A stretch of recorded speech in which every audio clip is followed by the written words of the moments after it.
TVI 9 channel के द्वारा corporate council for the leadership and awareness के द्वारा होप इंडिया कॉन्क्लेव का जो कार्यक्रम यहाँ पे रखा गया है और इस कार्यक्रम में हमारे जो पहला जो पैनल था डिस्कशन पैनल, उसमें हमारे पूरन डाबर जी और डॉक्टर अनुराग बत्रा जी, संदीप मारवा जी जो फाउंडर नोएडा फिल्म सिटी एवं मीडिया विश्लेषक, बहुत अच्छा इन्होंने प्रोजेक्ट दिया उन्होंने अपना। श्री अजय शुक्ला जी जो चीफ एडिटर ITV नेटवर्क के थे, श्री राजेश बादल जी और मिस वर्मा जी जिन्होंने एडिटर द कैपिटल पोस्ट, और हमारे इस पैनल 2 डिस्कशन के अंदर मंच पर विराजमान अपने रामसंस ग्रुप के तीसरी किशोर खन्ना जी, क्योंकि हमारे प्रोफेशन से जुड़े हुए हैं और उन्होंने मेडिकल और सर्जिकल जो अप्लायंसेस उन्होंने जो तैयार किए हैं, बहुत सारे आइटम हैं, IV सेट हैं, बहुत सारे मतलब आइटम इन्होंने जो बनाए हैं और मैं इनकी बहुत प्रशंसा करता हूँ। उन्होंने पूरे विश्व के अंदर एक बहुत अच्छा नाम जो कमाया है। श्रीमान रमेश भट्ट जी ये मीडिया सलाहकार मुख्यमंत्री उत्तराखंड से जुड़े हुए हैं, और मंच पर श्री जितेंद्र त्रिलोकानी जी, डॉक्टर सुरेंद्र जी और हमारे मेरे बड़े भाई और पूर्व MLC श्री अनुराग शुक्ला एडवोकेट जी, ये बहुत अच्छे मृदुभाषी है, बहुत अच्छे एडवोकेट भी हैं। और इसके द्वारा अपने अशोक शर्मा जी जो साइंटिफिक लैब के बहुत स्वामी हैं, और मुझे अच्छा लगा एक बार इनके लैब में मुझे जाने का सौभाग्य प्राप्त हुआ था। इज वेरी आई मीन से बहुत कोऑपरेटिव नेचर के हैं, मुझे बहुत अच्छा लगा। और इस कार्यक्रम का जो संचालन कर रहे हैं श्री मनीष अग्रवाल जी जो Ravi invest and entertainment India के डायरेक्टर हैं,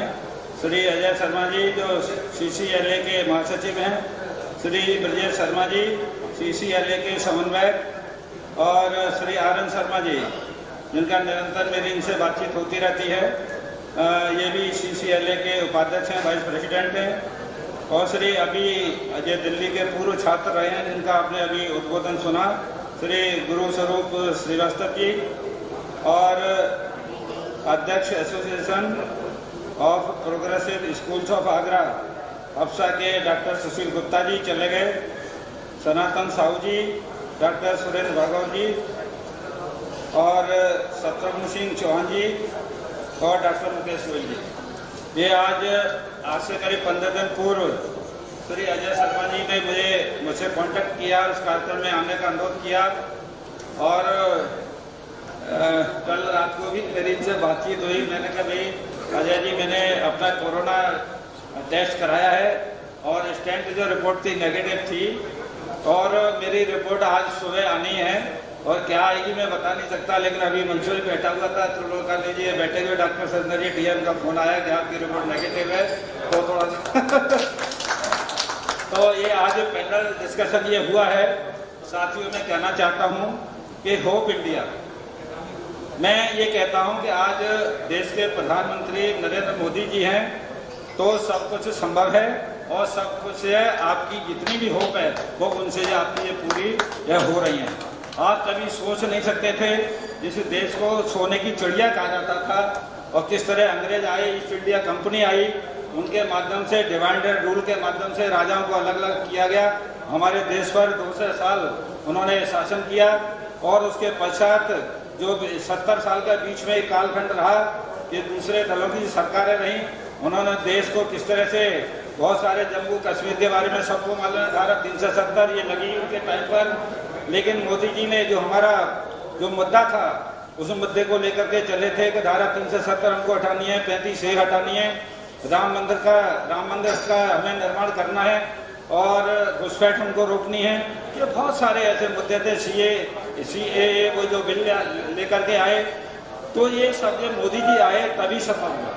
इससे अगर मोदी जी नहीं आते तो मैं समझता हूँ इतना एक कड़क नेतृत्व जो उन्होंने ठान लिया उसको करके दिखाया। इसी वजह से लोगों ने कहा कि भाई अगर मोदी हैं तो यह सब संभव है, सब मुमकिन है।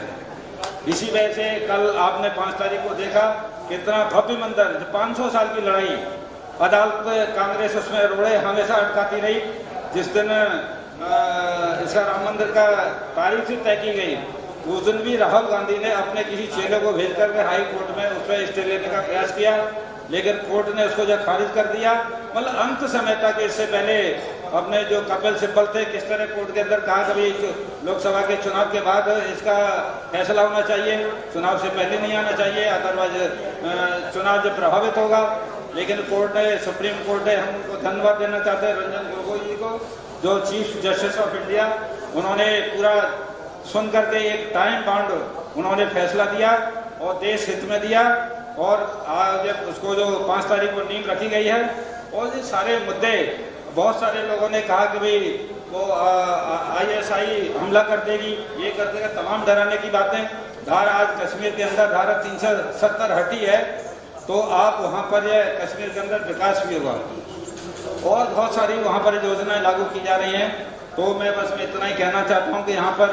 जो पैनल डिस्कशन हुआ है, बहुत हम सब लोगों को उसे प्रेरणा लेनी चाहिए। और मोदी जी ने जो होप इंडिया का आपने ये लिखा है कॉन्क्लेव, और मैं समझता हूँ कि अगर मोदी जी हैं तो सब कुछ मुमकिन है, सारी आशाएं आपकी पूरी होंगी।